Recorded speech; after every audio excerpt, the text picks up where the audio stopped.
À laquelle tu veux amener ce peuple puisse se réaliser dans le nom de Jésus. Amen.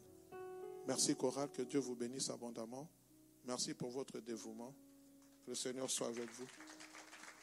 Qu'il se souvienne de vous. Amen.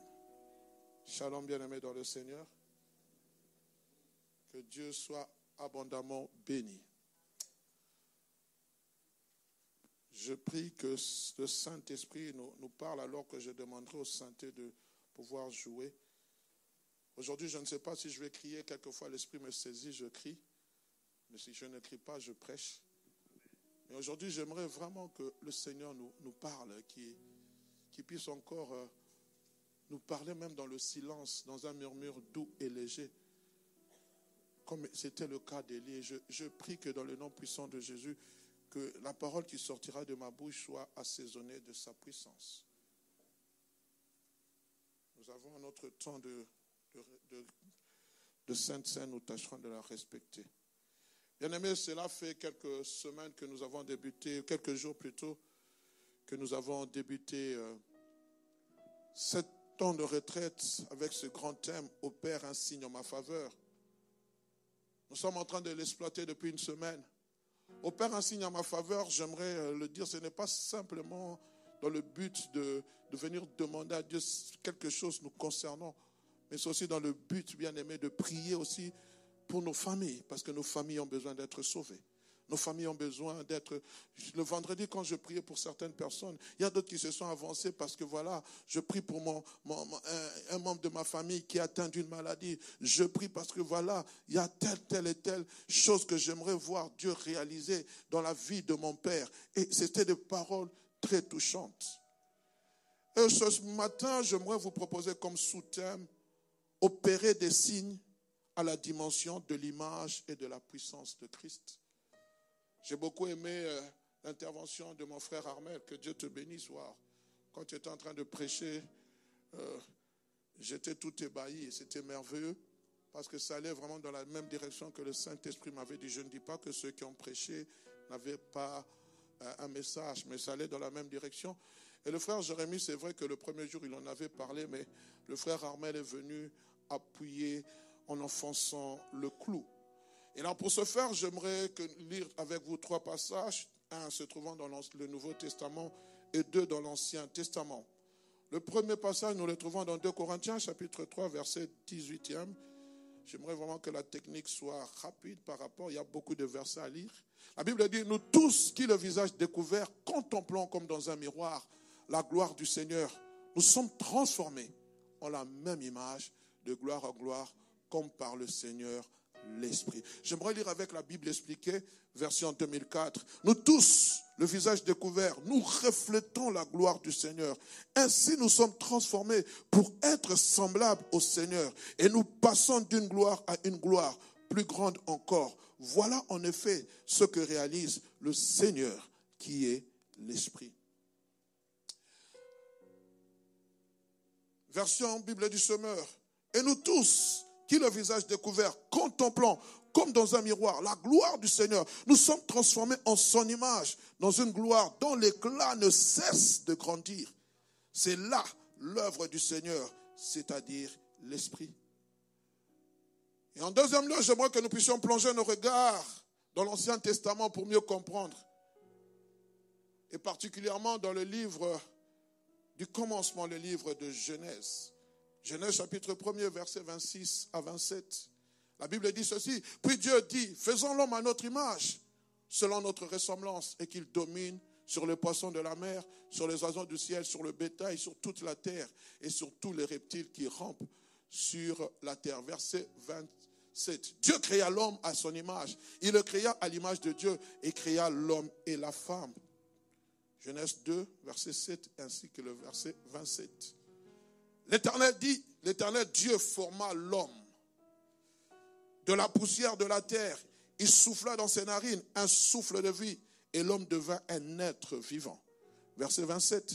L'Éternel Dieu forma une femme de la côte qu'il avait prise de l'homme et il l'amena vers l'homme. Amen.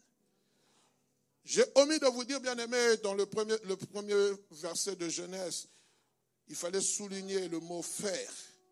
Il y a 3 verbes que j'aime, le verbe plutôt faire. Il y a le verbe faire et le verbe créer. Et dans le 2e verset de Genèse, sous Genèse 7, le verbe former.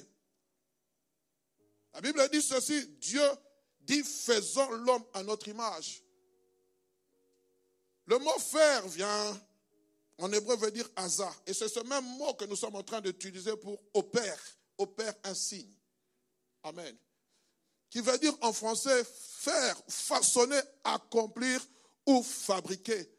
Mais Dieu dit faisons l'homme à notre image. J'aimerais vraiment d'abord que nous puissions nous arrêter là. La pensée, ici nous avons l'idée de la pensée divine qui pousse Dieu à l'action. J'aimerais vraiment dire que Dieu ne réfléchit pas comme nous, vraiment. Ce n'est pas que nous réfléchissons, non. Dieu, lorsqu'il dit, il pense, il dit, il agit. Ce n'est pas qu'il prend un temps, il réfléchit, non. Il pense, il dit, il agit. Lui-même dit dans le livre d'Ésaïe 55, autant mes pensées sont élevées au-dessus des vôtres, autant les miennes aussi, autant mes pensées ne sont pas identiques aux vôtres. Je suis en train de paraphraser. J'aimerais vraiment que nous puissions comprendre. Il dit, faisons l'homme à notre image. Et lorsqu'il est en train de dire, il est en train de penser. Nous avons l'idée de la pensée divine qui pousse à l'action. Et le 2e verbe, c'est, la Bible dit, Dieu créa. Il le créa à l'image de Dieu. Et ce 2e verbe, en grec, veut dire bara, ou en hébreu plutôt veut dire bara, qui signifie encore former et façonner. Ici, lorsqu'on parle de créer, ici, il y a la concrétisation de la chose à laquelle il a pensé. Il dit, créons l'homme à notre image. Quand Dieu dit, créons l'homme à son image, qu'est-ce qu'il veut dire? Je me suis arrêté, j'ai pensé, j'ai réfléchi à une des prédications que j'avais écoutées, qu'on avait écoutées en live avec du docteur David Kateba. Et ça m'a fait beaucoup penser. Christ parle à la femme samaritaine dans le livre de Jean, chapitre 4, verset 24. Il dit, Dieu est esprit. Il dit, Dieu est esprit. Et il faut que ceux qui l'adorent en esprit et en vérité. En d'autres termes, Christ est en train de définir Dieu. Je dis définir, j'utilise un langage humain, mais on ne peut pas définir Dieu. Il dit, Dieu est esprit. Oh bien-aimés, nous savons tous que l'esprit n'a ni corps ni forme. On est ensemble? L'esprit est incorporel. L'esprit est immatériel. Quand Dieu dit, créons l'homme à notre image, à son image, c'est-à-dire qu'il ne le crée pas selon une forme identitaire, c'est-à-dire une forme corporelle. Non. C'est une forme identitaire corporelle. Mais il le crée plutôt selon une forme spirituelle. Parce que Dieu est esprit, lorsqu'il dit créons l'homme à notre image, c'est-à-dire si Dieu devait nous créer à son image, il aurait 2 pieds, 2 jambes, une tête, 2 yeux, un nez, des oreilles. Mais Dieu est esprit. C'est Christ qui le dit, ce n'est pas moi. Amen. C'est ce que Christ est en train de présenter. On est ensemble, bien-aimés. Je prie que le Saint-Esprit nous aide. Et voilà, il dit créons. C'est-à-dire que lorsque Dieu a créé l'homme, la première pensée, c'était d'abord, l'homme était esprit. J'ai voulu prendre le livre de Job où on dit en réalité l'homme c'est l'esprit. Mais quand je lis l'histoire, ce n'est même pas Job qui le dit, c'est Éliphaz. Mais ça n'entre pas dans le contexte. Et souvent nous l'utilisons à tort et à travers. Amen. Mais en créant l'homme et la femme, Dieu leur assigne un rôle parce qu'il dit pour qu'il domine. Créons l'homme à notre image. Ce n'est pas cela. Il dit pour qu'il domine, faisons l'homme à notre image pour qu'il domine sur les poissons de la mer. C'est-à-dire lorsqu'il est en train de créer l'homme et la femme bien-aimés, il est en train de leur assigner un rôle, une mission bien définie. C'est là que j'aime souvent dire aux gens, je ne suis pas venu accompagner quelqu'un sur la terre. Dieu m'a donné un rôle, il m'a donné une mission bien définie. Et ma mission est peut-être différente de la tienne parce que moi j'ai un ADN différent du tien. rien. Si toi tu es né gros, baraqué, avec une force inouïe, moi je suis né chétif ou chétif, Dieu sait pourquoi. C'est pour cela, au nom de Jésus, durant cette retraite, je suis en train de bannir toute forme, bien-aimée, de complexe d'infériorité ou de supériorité. Les amis, s'il vous plaît, est-ce que je peux avoir plus d'aération de ce côté, s'il vous plaît? Amen. Et pour bien accomplir leur mission, qu'est-ce qu'il fallait? Il a fallu que ces deux êtres qui sont d'esprit puissent prendre forme. Et c'est là que nous allons dans Genèse chapitre 2. La Bible dit, Dieu forma l'homme de la poussière de la terre. Et le mot formé, ça vient aussi de l'hébreu qui veut dire yatsar, qui dit encore façonné et structuré. Mais cette fois-ci, l'idée, c'est l'idée d'une matière, de la matière, de ce qui est palpable. Lorsqu'il est en train de former, parce que la Bible dit, il forma l'homme de la poussière. Et la Bible dit, il souffla en lui. Et l'homme devient un être vivant. C'est-à-dire qu'il a été matérialisé. Est-ce qu'on se comprend? Dieu veut que l'esprit de l'homme puisse habiter dans un corps.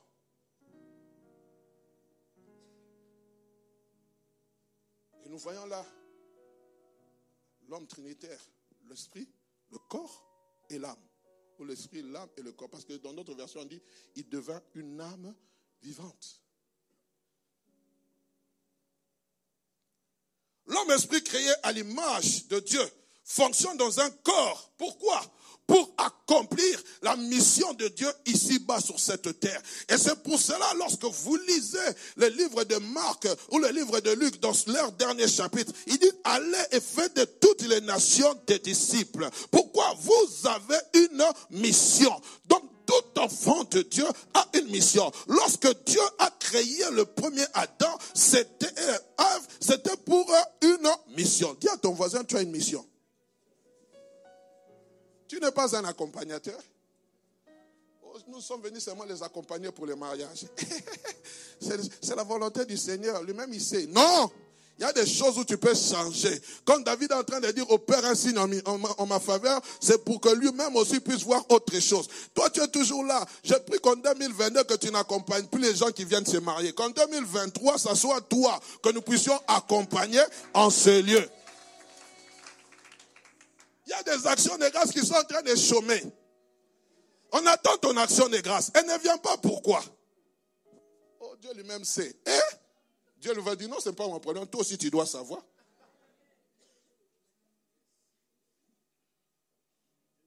On est ensemble? Mais voilà, que l'homme qui a été créé à l'image de Dieu, cette image va être altérée par le péché. Adam qui avait pour mission, Dieu lui a dit, voici, tu pourras manger tout arbre, mais cet arbre de la connaissance du bien et du mal, tu n'en toucheras pas. Et le diable, le serpent ancien, qui avait été chassé de la présence de Dieu, vient séduire Ève. Et nous connaissons Romains chapitre 3, verset 23, car tous ont péché et sont privés de la gloire de Dieu. On peut toujours condamner Adam, toi aussi. Mais frères, si nous étions à la place d'Adam, est-ce que nous aurons fait mieux? Quelquefois facile de condamner. Elle aussi. Moi, je savais qu'elle allait tomber. Toi, tu es qui? Tu es le baromètre de la spiritualité. La Bible dit que celui qui croit être debout ne prenne garde de tomber. Et toi aussi, tu tombes. Pourquoi tu tombes? Oh non, la Bible dit 7 fois, le juste tombera 7 fois. Je suis déjà tombé 4 fois, donc il reste encore 3 fois. Hey! La 3e fois, la 5e fois sera, le diable va te happer. Tu tombes comme cela, une maladie, Dieu te donne une maladie inguérissable. On peut prier, mais il t'a averti. Par ma bouche, aujourd'hui, il t'a averti. Tu dis, non, pasteur, il reste seulement 0,5 fois et puis j'arrête. Non, bien-aimé, réponds-toi avant qu'il ne soit trop tard. Tous ont péché et sont privés de la gloire de Dieu. C'est-à-dire que l'accès auprès de Dieu nous est refusé à cause du péché. Et c'est là qu'intervient Christ. Des siècles plus tard, on a lu ce passage, car le Seigneur lui-même vous donnera un signe, la Vierge sera enceinte, elle enfantera un fils et vous lui donnerez le nom d'Emmanuel, qui veut dire Dieu avec nous. Le projet du rachat, le projet de rédemption a commencé dès le jardin d'Éden. Parce que lorsque Adam péchait, la Bible dit, il découvert qu'ils étaient nus. C'est-à-dire que la gloire de Dieu qui les environnait, la gloire de Dieu qui les couvrait, la gloire de Dieu qui couvrait leur nudité, avait disparu. Ils avaient besoin d'une autre gloire. Mais qui pouvait leur donner cette gloire? Et la Bible dit que Dieu les recouvrit de quoi? De peau d'animaux. Mais pour que la peau d'animaux soit sur son corps, il fallait qu'elle soit tuée. L'œuvre de la rédemption. Mais c'était éphémère. Il fallait une œuvre de rédemption éternelle, perpétue. Et seul Christ pouvait le faire. Christ intervient pour redonner le privilège d'accéder dans la gloire de Dieu. Et en lisant le passage de base, nous voyons cet accès, nous tous qui le visage. Nous sommes transformés à la même image, le visage découvert, contemplant, comme dans un miroir, la gloire de Dieu. Et nous sommes transformés à la même image de gloire en gloire. Ma prière, c'est que tu ailles de gloire en gloire. Ma prière, Église, c'est que tu ailles de gloire en gloire. Dieu est contre il est contre le surplace. La prière, c'est que tu ailles encore plus haut. Déclare avec moi, je vais aller de gloire en gloire. De succès en succès. Dieu n'est pas contre le succès. Dieu dit à Josué que ce livre de la loi ne s'éloigne point de ta bouche. Médite-le jour et nuit. C'est alors que tu réussiras dans tes entreprises. C'est alors que tu auras du succès. Le succès n'est pas simplement réservé aux païens. Le succès est aussi l'apanage des chrétiens. Tu dois réussir dans tes études. Tu dois réussir dans ton entreprise. Tu dois réussir dans ton mariage. Tu dois réussir dans tes projets. C'est ça, bien-aimé. Opérer un signe en ma faveur. Il faut que tu distingues. Mes sœurs, mes frères, vous avez chanté, vous êtes étudiants, étudiantes, vous avez bien prêché, mais aussi excellez dans votre vie d'études. Vous nous avez parlé de Dieu. Oh, c'était merveilleux, puissant. Excellez aussi, bien-aimé, là à la maison. Lorsque tu quittes ta maison, il faut aussi que tu puisses faire les tâches ménagères qu'on t'a assignées. Ça ne sert à rien de venir ici, chadadadada, à la maison là-bas, on a dit nettoie les assiettes. Non. Va acheter le pain? Non. Oui, on peut aller acheter le pain. Tant que tu es dans la maison des parents, si papa se lève et te dit va acheter le pain, obéis. Le jour où tu quitteras, ne désobéis pas. Dis papa, maintenant je suis devenu. Mais tant que tu es dans la maison des parents, même si tu jobs, tu es sous le toit parental. Non, moi, on va me voir avec un caddie. Maman, prend l'enfant, le garçon là, avec ses écouteurs, ses AirPods, avec son jean là, troué. Si c'est Skyny, je ne sais pas comment on appelle ça. Vous allez là-bas, comment ça s'appelle encore là-bas? Anderlecht là-bas, au marché le vendredi. Il est en train de pousser le caddie. Moi, quand je suis venu ici, j'ai découvert ce marché. Un frère m'a dit, tu vas dans ce marché. Moi, je n'y vais pas. Moi, je vais seulement déléguer. J'ai dit, frère, les moyens de ma poche ne me permettent pas d'aller. Et aujourd'hui, je continue, je n'ai pas honte. Une fois, une maman a vu mon épouse avec le caddie. Elle a dit, toi, femme du pasteur de la bonne, tu pousses le caddie. Elle a dit, maman, mes enfants ont besoin de manger. Arrêtez de vous donner l'importance là où Dieu ne vous donne pas l'importance. Pousser un caddie vous dévalorise. Ce frère-là qui était là, toujours, moi je suis au Deleuze, moi je ne repasse pas, moi je ne vais pas. Aujourd'hui, je ne le vois plus. Il a disparu. Il ne savait même plus payer les loyers. L'orgueil vous envahit, vous envahit. Oh, moi, toi tu es qui? On a fait des boulots, frère. On a fait travailler, nous. Vous avez déjà travaillé dans une déchetterie? Nous, on a travaillé dans une déchetterie. Vous voyez un gros rat comme ça. Mais vous êtes là, vous pensez au loyer. On n'a pas de bourse. Vous êtes en train de... les étudiants actuellement, vous êtes bien. Nous, on vous dit, frère, vous ne payez pas. C'était même pas frère. Monsieur Chisungu, si l'année prochaine, vous ne payez pas le Minerval, vous n'entrez pas. Les autres, là, vous avez les autres qui viennent jobber pour aller en vacances. Ibiza. Nous, on vient jobber pour aller payer le Minerval. Ah, Yesu. Dieu est bon.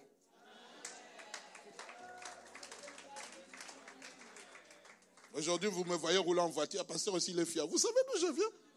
Quand je faisais les pieds pour aller à l'école, vous étiez là? Frère, laissez, quand Dieu décide de vous briser, vous venez en ce pays avec un pantalon. Donc, vous demandez à votre cousin, vous venez, tu viens comment? Laisse tout, viens ici. Tu viens ici, tu trouves rien. Et vous venez avec les habits super sains. Il fait 13 degrés à l'extérieur. 31, 16. Donc, le froid vous pénètre. Jésus. Seigneur, merci. Quand je pense au jour d'autrefois, il y a un Dieu dans les cieux. Donc c'est pour ça que j'aimerais dire à un étudiant, ne te décourage pas. Même si moi je ne te connais pas, Dieu te connaît. Je suis arrivé dans une église, je ne vais pas citer le nom, j'ai dit, je suis pasteur de la bonne, on va bien m'accueillir. Zéro. Comme on n'était pas habillé classe, on nous a méprisés. J'ai dit, Seigneur, ça c'est pas mon église. Les amis, vous ne connaissez pas les réalités de ces pays. Aujourd'hui, vous venez, on vous dit, va à la borne. Et toi, tu fais les fiers. Mais vous ne savez pas que ce temps de communion est important. Tu rentres là dans ton compte, tu es seul. Tu es seul. Ta femme est restée au pays. Les enfants disent, papa, tu reviens quand? Papa, c'est Noël, il n'y a pas... Toi-même, tu regardes le compte moindé. Mais les enfants demandent des cadeaux là-bas, dans ton pays. Tu vas pousser le cri que j'avais poussé. Hein? Je suis rentré comme ça à la maison. Frère, vous avez le chauffage, mais vous avez froid. Je regarde, je dis, mais je vais craquer. J'ai poussé un cri, frère. Ah! Je suis sorti. Celui qui connaît Scarbeck, la cage aux ours, jusqu'à la gare du Midi. Moi, votre serviteur, j'ai fait le pied sous la neige. Aller-retour. J'étais en train de parler en route. J'ai dit, Seigneur, qu'est-ce que je fais dans ce pays? Je rentre. Les gens se lavent à l'eau chaude. J'ai pris l'eau froide. J'ai pris un seau. Je me suis renversé l'eau. Il faisait moins dehors. L'eau froide sur mon corps parce que je ne comprenais pas où j'étais. Oh les amis, si tu es dans ce cas-là, que Dieu te soutienne. Que Dieu te soutienne. Vous ne savez pas les formations par lesquelles Dieu nous fait passer. Le silence de Dieu, c'est une formation.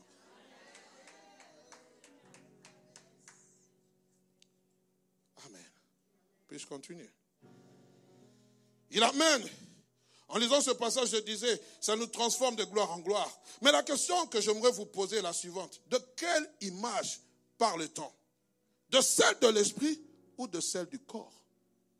Mais regardez la réponse. Lui-même, Paul, j'aime beaucoup Paul, frère. Que Dieu me donne cette intelligence. Il dit, nous-mêmes qui le visage découvert, nous sommes transformés de gloire en gloire. Et il dit, c'est là l'œuvre du Seigneur, c'est-à-dire de l'esprit. Amen. Donc, c'est-à-dire que la gloire en gloire dont il est question, bien aimé, ce n'est pas l'œuvre du corps. Oh non, nous devons être de gloire en gloire. L'église doit être de gloire en gloire. Il faut que nous ayons des chaises. Non, ce n'est pas ça, la gloire de Dieu. La gloire de Dieu n'est pas dans toutes ces choses-là. Ça, ce sont des tralala. Oh, pasteur, il faut une église de gloire. Il faut maintenant... Non, pasteur, la gloire, c'est à l'intérieur.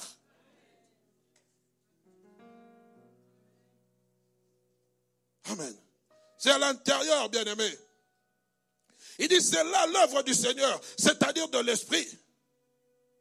Revenons à Christ, qui est notre second Adam. Et c'est là qu'il intervient pour l'humanité. Il est Dieu. Il doit sauver l'humanité du péché. Mais pour sauver l'humanité du péché, il doit revêtir d'un corps. Mais le problème, c'est que le corps qui était porteur de gloire ne l'est plus. La gloire de Dieu a disparu. C'est devenu Ichabod. À cause de quoi? Du péché. Nous savons bien aimé que l'homme se reproduit. Et en nous reproduisant, l'homme engendre aussi un pécheur. Vos enfants là que nous présentons sont des pécheurs. Hein? Oh non, il est sanctifié. Il est pécheur. Pourquoi? Parce que la sémence du péché demeure en lui. Quand un enfant grandit, il a 3 ans. C'est toi qui as pris les bonbons? Non. Qui lui a dit de mentir? Alors que vous savez qu'il a pris. C'est toi, parent, qui lui a appris à mentir? Pourquoi? La sémence du péché. Est-ce qu'on se comprend? Alors, bien aimé, pour permettre que ce cycle de malédiction soit mis à terme, Dieu va prévoir une autre voie par laquelle Jésus doit venir dans ce monde. Nous sommes dans Luc chapitre 1, verset 34 à 35. Marie dit à l'ange, comment se fera-t-il puisque je ne connais pas point d'homme. Oh, l'ange lui dit, le Saint-Esprit viendra sur toi. Et la puissance du Très-Haut te couvrira de son ombre. C'est pourquoi j'aime beaucoup, il ne dit pas l'enfant qui te sera né. Il dit, le Saint-Enfant qui naîtra de toi sera appelé Fils de Dieu. Amen. Christ, l'image du Dieu invisible, vit dans un corps soumis au péché. Bien aimé, j'ai demandé de pouvoir avoir cette carafe et 2 verres. J'aurais voulu prendre une bouteille d'eau. J'aimerais vraiment qu'on puisse filmer cela. J'aimerais m'expliquer. Ce sont des pensées qui me sont venues pendant que je dormais. Vraiment, l'Esprit de Dieu est en train de... J'ai mis de l'eau dans cette carafe. Veuillez m'excuser, j'aurais bien voulu qu'il n'y ait pas de carafe et que je puisse tenir l'eau dans les mains, mais c'est impossible. L'eau à l'intérieur, ne tenez pas compte de la carafe, s'il vous plaît. L'eau à l'intérieur, je dis, représente Dieu. Dieu est esprit. Christ vient dans ce monde. Il doit habiter dans un corps corporel. Mais comment faire? Marie dit, mais c'est impossible. Moi, je ne connais pas d'homme. Si Christ doit venir, il faut que je me marie à Joseph et que Joseph et moi, nous puissions avoir des enfants. Il dit, non, sinon ça sera la continuité du péché. Il faut qu'il y ait une semence qui n'est pas connue du péché, puisse te couvrir. Ça, bien aimé, les choses surnaturelles, ça va au-delà de la compréhension de la médecine, de la gynécologie. Oh non, gynécologiquement parlant, docteur Dadi, on ne peut pas expliquer que le Saint-Esprit... Moi, je m'en fous de la gynécologie dans le domaine spirituel. Tout ce que je sais, Dieu agit, mon Père agit jusqu'à présent, moi aussi j'agis. C'est pour cela, frère, là où la médecine te dit c'est impossible, si Dieu dit c'est possible, crois. J'aimerais qu'une femme tienne son ventre et dise, ça sera possible, même si les hommes disent c'est impossible. Comment le Saint-Esprit, je ne sais pas expliquer, mais tout ce que je sais, lorsque l'ombre du Saint-Esprit a couvert Marie a couvert Marie, Marie s'est retrouvée enceinte par la vertu du Saint-Esprit. Comment une vierge peut tomber enceinte? Ne me demandez pas les explications. Tout ce que je sais, c'est que la Bible me le dit. Et voilà Christ, esprit, image du Dieu invisible, vient habiter dans ce corps. Il y habite. Et ce n'est pas parce qu'il a habité dans ce corps que le trône est resté vide. Le trône n'avait pas, on a trouvé un remplaçant. Non, le Père était là. Amen. La Bible dit dans Colossiens chapitre 2, verset 9, car en lui habite corporellement toute la plénitude de la divinité. En lui qui, en Jésus, habite corporellement toute la plénitude de la divinité. Il devait habiter dans ce corps soumis au péché. La preuve, la Bible dit qu'il a connu toutes sortes de tentations. Car il devait s'identifier à l'homme pécheur. Et pour s'identifier à l'homme pécheur, il devait prendre une forme corporelle, un corps qui était soumis au péché, à toutes sortes de tentations. Mais la Bible dit, il n'a pas commis de péché. Mais comment il n'a pas commis de péché? Parce qu'il avait... Non, on va comprendre. En lui, il y a la nature divine, fils de Dieu.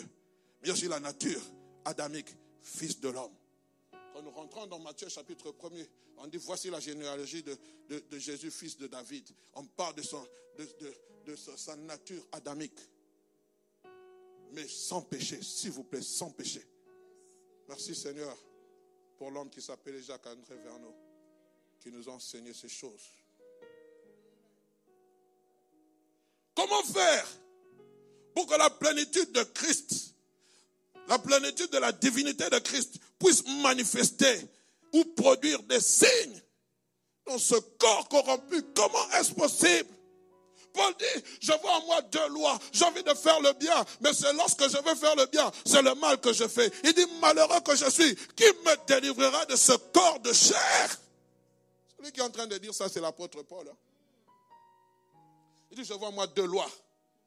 La loi de l'esprit et la loi adamique, la loi de la chair, ou qu'il appelle la loi, ça me pousse. Moi, j'ai envie de faire le bien. Mais lorsque je sens dans mon cœur que je veux faire le bien, c'est le mal qui est produit. Pourquoi? Parce que, bien aimé, le le corps ne fait refléter que ce qu'il y a de l'intérieur de nous. Ne dit-on pas que c'est de l'abondance du cœur que la bouche parle? On peut être bon à l'extérieur, mais mauvais à l'intérieur. Et lorsqu'on est mauvais à l'intérieur, nous reflétons de mauvaises actions.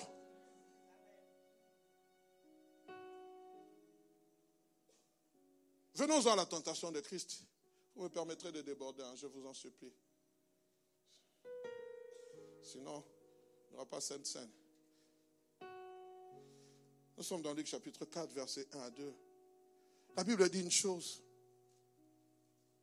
Jésus, rempli du Saint-Esprit, revint du Jourdain après son baptême d'eau, où le ciel s'est ouvert, où Dieu a dit, celui-ci est mon fils bien-aimé en qui j'ai placé toute ma confiance. Et le Saint-Esprit est descendu sur lui en forme de colombe. Et la Bible dit, Jésus revint du baptême, rempli du Saint-Esprit, revint du Jourdain. Il fut conduit par l'Esprit dans le désert. Quand j'ai relu ce passage, j'ai compris autre chose. Où il fut tenté par le diable pendant 40 jours et 40 nuits. Il ne mangea rien durant ces jours-là. Et après ces jours furent écoulés, il eut faim. Verset 13. Permettez-moi de boire de l'eau. Je n'ai pas faim, mais j'ai soif.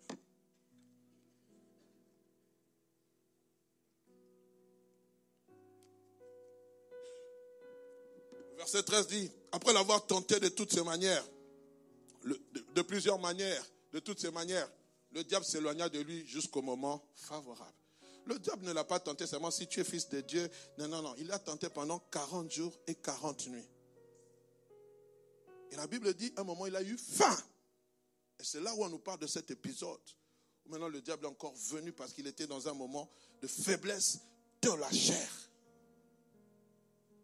Il était dans un moment de faiblesse de la chair, mais pas de faiblesse de l'esprit. Le jeûne, c'est un temps de faiblesse de la chair, mais pas de celui de l'esprit. Lorsque la chair est en train de mourir, l'esprit est en train de vivre. Pourquoi? Parce que toutes les passions de la chair meurent dans le jeûne.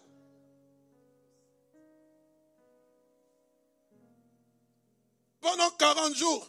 Et ce que j'aime, c'est l'esprit qui a poussé Christ dans le désert pour être tenté dans le diable. Et quand sa chair était dans la faiblesse, il a eu faim. Et bien aimé, cette mise à l'épreuve de Christ, c'est l'esprit. Il a fait un passage. Il a dit, je dois te mettre à l'épreuve. Il y a une mission qui t'attend, Jésus-Christ. Mais si tu ne sais pas résister au diable, si tu ne sais pas vaincre la chair, cette chair qui est faible, parce que tu as été soumis à toutes sortes de tentations, la Bible dit, mais il n'a pas commis des péchés. Il avait aussi des désirs sexuels, Christ homme. Ah, ne pensez pas, ah non, il est fils de Dieu. Il avait des désirs sexuels. On n'en parlait pas parce que c'est la Bible. S'il était homme, il avait des désirs. Les amis, est-ce que je peux parler? Un moment dans notre âge là, la puberté, nous les hommes, qu'est-ce qui se passe? Vous connaissez, non? Le métabolisme. Pasteur, tu parles de ces choses. Frère, c'est l'anatomie. C'est biblique. C'est la vie. Il y a des pulsions qui commencent à naître. Avant, tu pouvais voir quelqu'un comme ça en tenue d'œuf, rien ne se passe. Mais à un moment donné, tu commences à voir, il y a des pulsions. Je ne vais pas entrer dans les détails, mais vous connaissez. Bien aimé, cela montre aussi que tu es homme. Oh non, Seigneur, tu sais, tu as...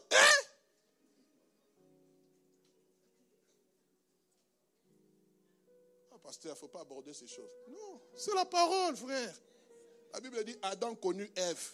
Ce n'est pas moi qui ai écrit. Quand on parle de connaître, ce n'est pas bisous, bisous. On se limite là.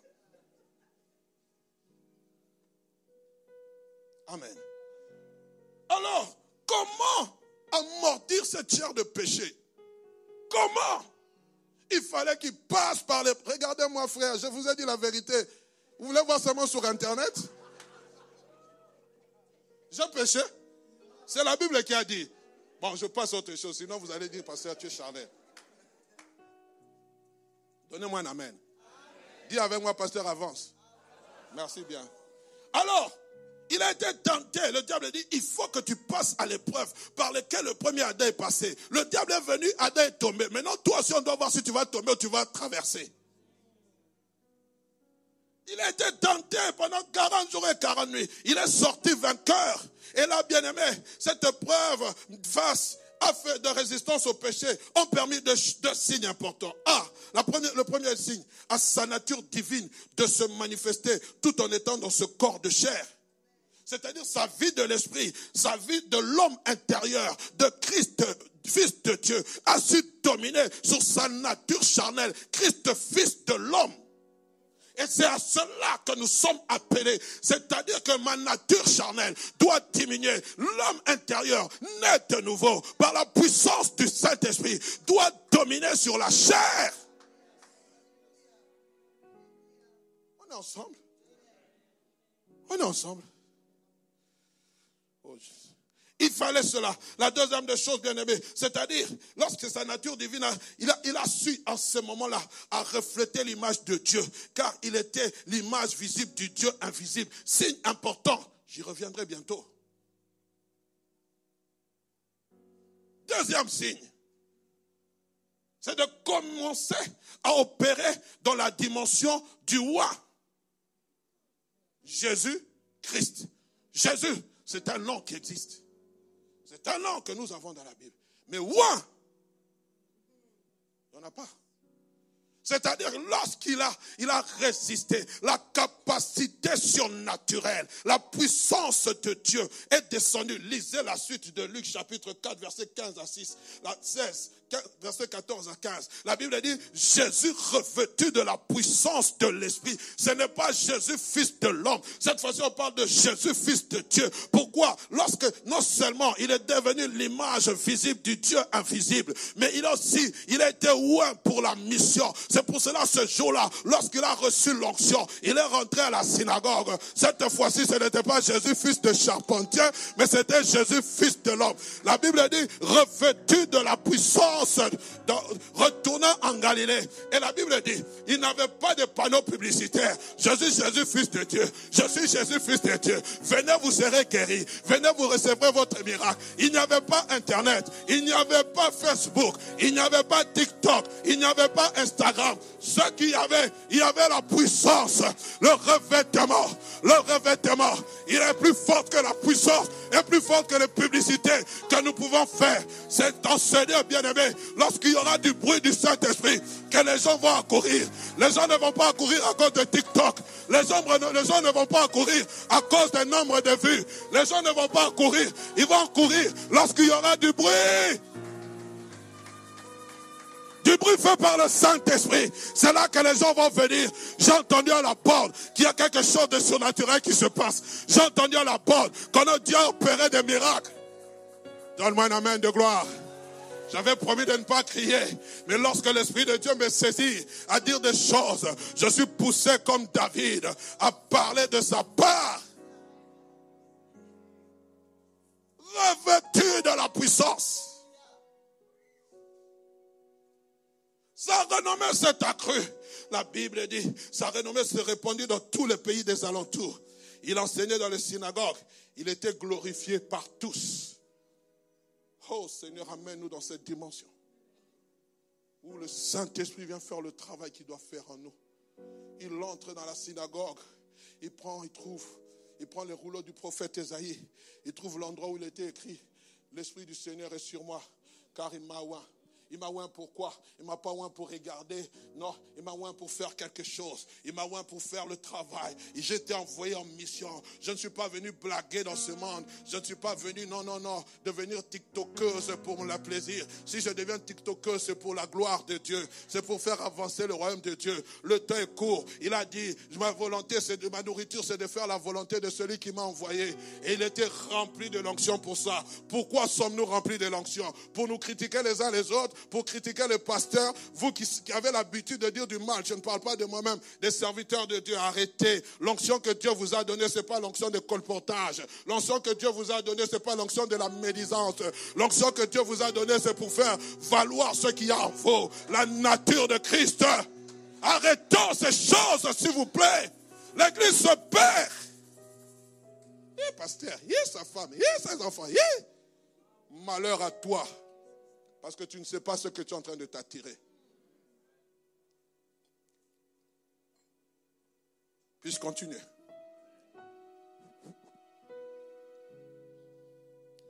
Le Seigneur nous aide. L'image représente la nature, le caractère de Christ. L'image et la puissance fonctionnent de pair. Christ venant dans ce monde, il a fonctionné avec cela. L'image et la puissance. Et nous, aujourd'hui, nous voulons seulement fonctionner avec la puissance. Ouais, moi. Mais pourquoi tu veux que Dieu te oigne? Pour que les gens tombent? Vous pensez que c'est ça que Dieu nous a appelés? Venez ici, je vais prier pour vous tomber. Est-ce qu'on doit toujours tomber quand on prie pour vous? Vous aussi, quelquefois, excès des ailes. Non, l'homme de Dieu ne t'a pas encore touché.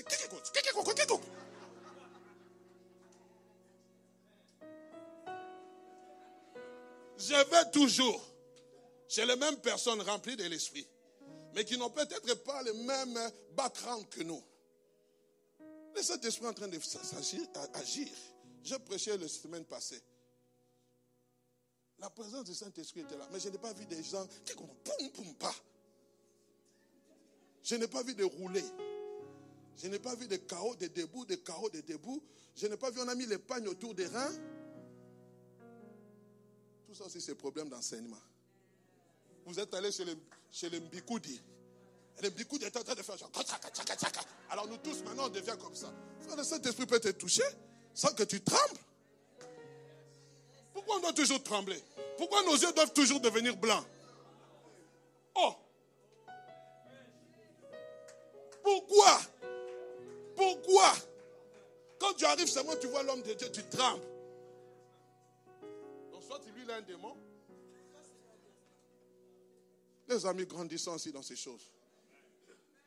Dieu est souverain. Nous devons tomber bien. Mais si tu le fais par émotion, sans effet. Pourquoi quand je dois prophétiser, il faut toujours raka, shaka, raka. Le ciel tombe, ça saute. Vous avez connu Astérix et Obélix. Quand ils allaient chez les Gaulois, moi je lisais beaucoup ces bandes-là. Quand Astérix tapait les Gaulois, tout montait, les boucliers, les sandales restaient, ils montaient. C'est comme ça maintenant aujourd'hui dans l'église. Nous sommes devenus des Astérix et des Obélix. Le Saint-Esprit peut opérer dans le silence, dans le calme. Est-ce que nous pouvons acclamer le Seigneur?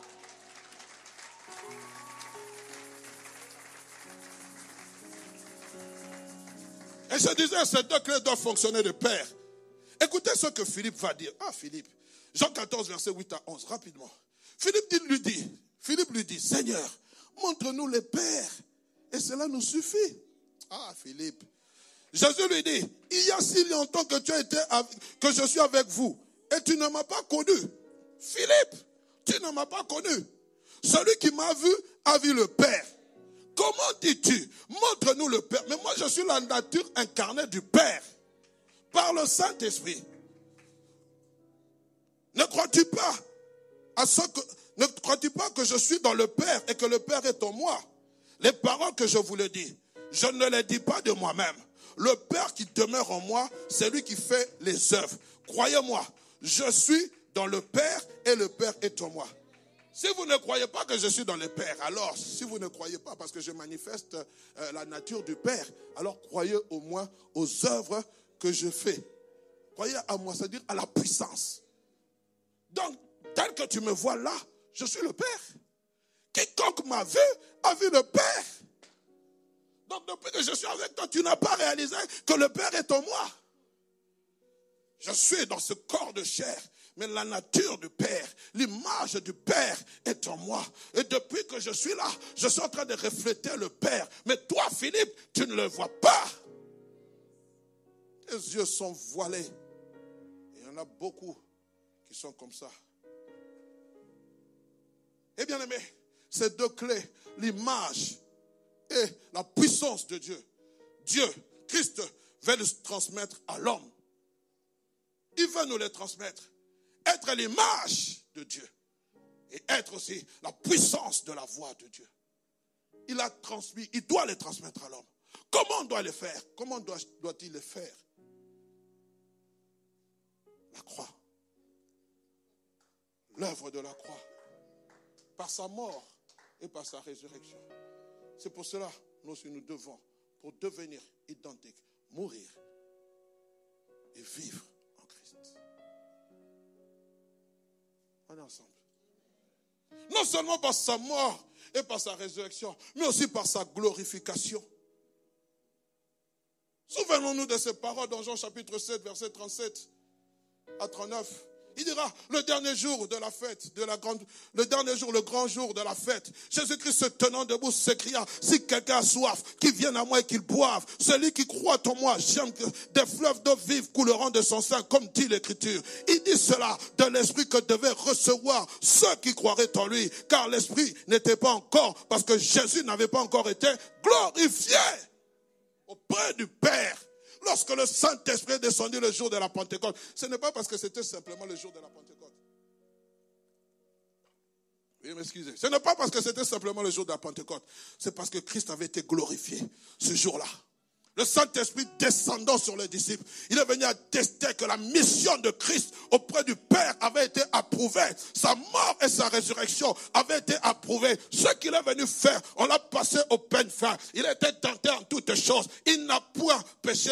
Désormais, l'accès auprès du Père, l'accès glorieux auprès du Père, nous est grandement ouverte. Le voile a été déchiré de haut en bas. Là où le souverain sacrificateur n'entrait qu'une seule fois. Là où le visage de Moïse était transformé, là où il devait se couvrir le visage pour contempler la gloire de Dieu. Cette fois-ci, l'accès est ouvert. Nous allons dans le Saint des Saints, dans le lieu très saint. C'est pour cela, si Moïse se couvrait le visage, nous avons le visage découvert. Pour refléter la gloire de Dieu, pour dire que celui que vous avez crucifié est vivant. Et s'il vit, il vit en moi. J'aime ce cantique qu'on chantait. Il agit en moi, il agit en moi.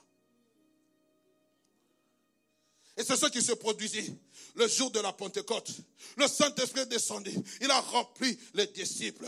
Il a rempli les apôtres qui étaient là. Il a rempli. Ils ont commencé à parler. Cela, bien aimé, ça a été quoi? Christ opérant en nous, à travers de nous, par l'Esprit. Cela fait que vous et moi, nous sommes identifiés à lui. Qu'est-ce qui s'est passé? La Bible dit dans Jean chapitre 1, verset 16. En nous, nous avons tous reçu de sa plénitude.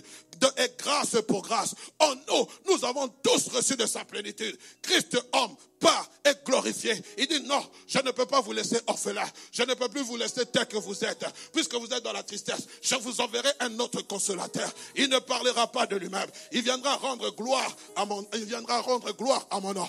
Qu'est-ce qui s'est passé? Il y a eu un transfert.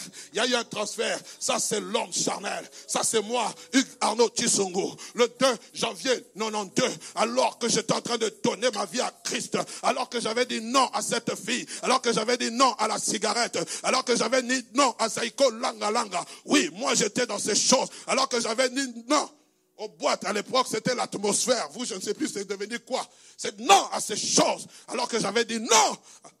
Bien aimé, il y a eu un transfert. Il y a eu un transfert. Ce corps qui était sale, ce corps qui était sali par le péché de l'impudicité, par le péché du vol. J'avais volé ma mère alors qu'elle avait vendu sa maison. J'ai volé l'argent pour faire l'ambiance. Oh Seigneur, merci parce que tu m'as racheté. Alors que je volais la voiture avec les amis, le Seigneur m'a lavé. Je n'avais que 21 ans. J'étais dans l'ignorance. Mais le jour où cette parole est entrée dans mon cœur, j'ai connu que Jésus était Seigneur. J'ai dit non à toutes ces choses pour suivre le roi des rois. Qu'est-ce qui s'est passé? Il y a eu un transversement. Christ dans le ciel a dit je lui donne ma nature. Je lui donne ma nature. Ce n'est plus moi qui vis, a dit Paul. C'est Christ qui vit en moi. Il y a eu un transversement. Il y a eu un transfert. La nature divine de Christ est entrée en moi. Est-ce que tu peux acclamer Dieu?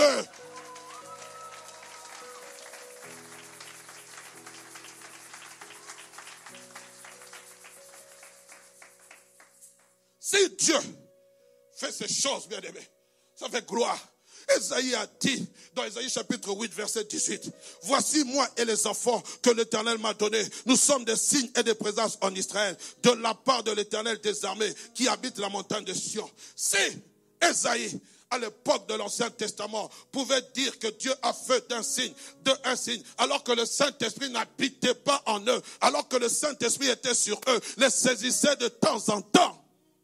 Alors toi, à qui le Saint-Esprit t'est accordé gratuitement par le don de Jésus-Christ. dit, je suis signe. Dans ce temps où il y a beaucoup de choses qui se passent, Dieu veut faire de toi un signe. Il veut que tu sois son signe.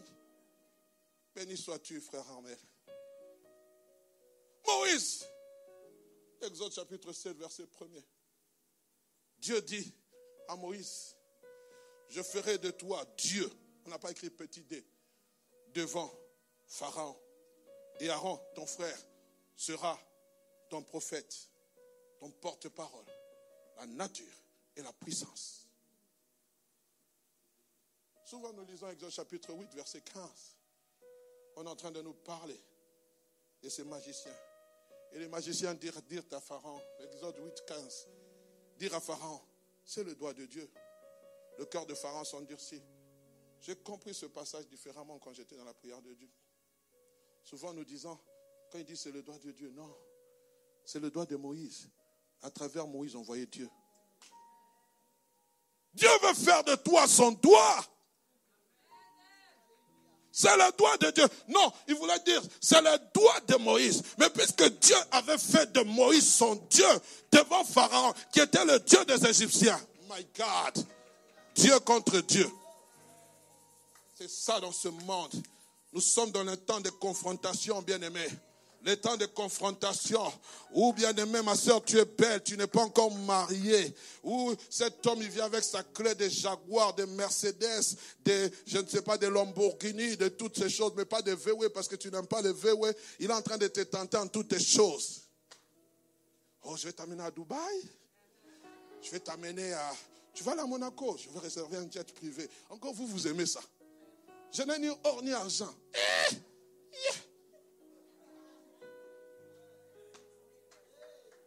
On a arrêté il y a quelques années un homme qui ne portait que des Gucci. Gucci man. Frappeur. Mais quand il vous montrait les temps de jet privé, Instagram, là, tout le monde est en train de liker. Même s'il n'était pas beau, l'argent l'a rendu beau. Nous n'avons pas d'argent, mais vous ne croyez pas que nous sommes beaux. La beauté cachée en nous, bien aimé. Quand je dis à ma femme, je suis déjà marié, toi tu es à moi. Mais vous, Amel, on te voit comme ça. Ah, il chante celui-là. Frère, on connaît ton avenir. On connaît ce que Dieu a mis en toi. On ne connaît rien. On ne connaît rien. Eh frère, étudiants, qu'on ne se moque pas de vous. Personne ne connaît. Seul Dieu connaît. David a dit, mes destinées sont entre tes mains. Est-ce que je peux continuer? Alors, bien-aimé, en d'autres termes, si Moïse a pu devenir le doigt de Dieu, toi, qu'est-ce que tu peux devenir? Bien-aimé, ma prière, c'est que nous puissions atteindre cette dimension.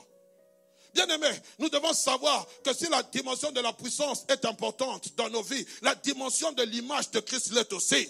À ceci, tous connaîtront que vous êtes mes disciples. On va y arriver. Apôtre Jean, c'est un apôtre d'amour. Souvent nous utilisons ce passage, tel il est, tel nous sommes. Lisez le contexte. Il n'a pas dit dans le cadre de la puissance. Il a bien défini ce passage dans un cadre spécifique. Nous allons le comprendre. Nous sommes dans 1 Jean chapitre 4, versets 11 à 17. Et nous allons bientôt clôturer. Et nos bien-aimés vont se préparer pour la Sainte Seine. Bien-aimés, si Dieu nous a aimés, nous devons aussi nous aimer les uns les autres. J'aimerais que tu regardes ton frère, ta soeur, mais ne profitez pas. Pose-lui la question, m'aimes-tu réellement? Ne profitez pas. Hein?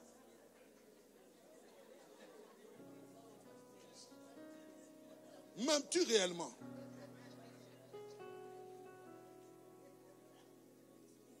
Nous devons, si Dieu nous a aimés, ainsi nous devons nous aimer les uns les autres. Personne n'a jamais vu Dieu. Si nous aimons les uns les autres, Dieu demeure en nous et son amour est parfait en nous. Nous connaissons que nous demeurons en lui et qu'il demeure en nous, en ce qui nous a donné son Saint-Esprit. Le Saint-Esprit rend témoignage à mon esprit que je suis enfant de Dieu. Le Saint-Esprit rend mon témoignage à mon esprit que Dieu demeure en moi. Mais écoutez la suite.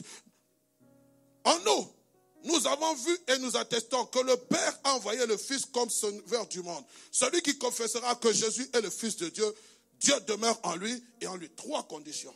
L'amour, confesser que Christ est Dieu va demeurer en lui, et Fils de Dieu. En nous, nous avons connu l'amour l'amour que Dieu a pour nous. Et nous y avons cru.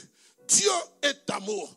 Dieu est esprit. C'est-à-dire, bien-aimé, en Dieu, je parle de l'esprit. Ce n'est pas Dieu est avec l'amour. Dieu est amour. Si Dieu est amour, il a envoyé à Jésus-Christ dans la plénitude de sa grâce. Jésus-Christ en venant dans ce monde, habitant dans un corps corporel, en lui il y avait l'amour. Jésus-Christ déversant son esprit en nous. Il ne déverse pas simplement la puissance de Dieu, il déverse aussi l'amour. Galates chapitre 5, verset 22. Alors moi je m'étonne qu'aujourd'hui dans l'église, je suis en train de vous parler parce que Dieu m'a ordonné de vous parler. Que vous êtes là, assises. Vous ne parlez pas à votre frère, vous ne parlez pas à votre soeur. Vous ne parlez pas au pasteur. Quand le pasteur vous fait une remarque, vous êtes fâché. Vous vous fâchez, vous murmurez, vous dites n'importe quoi. Vous critiquez les uns les autres. Mais où est passée l'image de Dieu?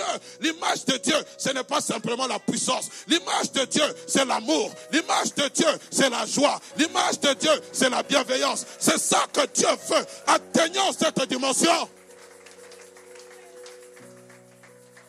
Nous faisons tomber les gens. Chakakaka, rokota, reke, baba. Quand tu arrives à la fin du culte, le frère qui est là, même s'il t'avait critiqué, est-ce que tu peux le saluer? Et tu as parlé pendant langue, hein? Tu es tombé à la renverse. On t'a même tenu tellement que le Saint-Esprit était en train de dominer sur toi. Et quand tu sors, la vieille nature domine. Donc pendant 2 heures, la nature a disparu. Ça, c'est la sorcellerie. Vous savez ce qu'on dit des sorciers? Quand ils entrent ils laissent la sorcellerie dehors.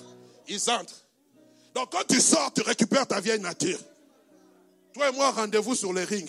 Ici, nous sommes venus seulement un entraînement. Les amis, grandissons. S'il vous plaît, je vous en supplie. Je vais même m'agenouiller. S'il vous plaît, les amis. Grandissons en amour. Grandissons. On te critique, frère. La Bible dit quoi? Opère un signe en ma faveur. Et que mes ennemis le voient. Et sois confus. Mon frère Freddy vient. Mon frère Freddy vient. Évangéliste Freddy. Je suis avec Freddy. Freddy, tu vas bien? Oh, tu es bien habillé. Hein? Ils sont habillés identiquement. Mais tu sais, Freddy, Emmanuel t'a beaucoup critiqué. Hein?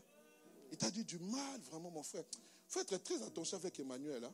Il n'est pas sérieux. Même lorsqu'il est en train de lever les mains là, Freddy, je te conseille, fais un effort. Fais très attention avec lui. Vraiment, sois prudent. Il a dit vraiment des choses sur toi et sur ta famille. Je m'abstiens de te les dire. Mais pourquoi d'abord tu le dis? Alors, Freddy emmagasine ça dans son cœur. Le diable vient pour faire une œuvre dans le cœur de Freddy à haïr Emmanuel. Mais puisque Freddy a la nature divine en Christ, l'amour de Christ est en train de triompher sur la haine. L'amour de Christ, la nature divine de Freddy, là, Christ en lui, en esprit en lui, triomphe sur toutes les choses négatives qu'il a dites. Freddy voit Emmanuel. Mon frère Emmanuel, comment vous allez? Shalom. Que Dieu te bénisse. Mon frère Emmanuel, tu sais que je t'aime beaucoup. Tu sais que tu es pour moi une bénédiction. Oh, frère Emmanuel, quand je te vois avec ta femme, je suis dans la voie de te voir louer. Amen. Maintenant, qui est confus? Opère un signe en ma faveur que mes ennemis. Celui qui a voulu te critiquer là, il est tombé dans la confusion. Acclame le Seigneur. Vous pouvez rentrer à vos places. La nature de Dieu. Je prie que nous atteignions cette dimension. Oh, pasteur, on est venu dire que la sœur a dit, oh, je m'en fous. Je n'ai que faire. Jésus en moi me rend triomphant. Que Dieu vous bénisse. Qu'il vous bénisse abondamment. C'est là que nous allons triompher dans ce monde. À ceci, tous sauront que vous êtes mes disciples. Si vous avez l'amour les uns pour les autres, c'est là qu'on reconnaîtra que vous êtes mes disciples. Critique ou pas critique, injure ou pas injure. Que ta présence en moi devienne réelle.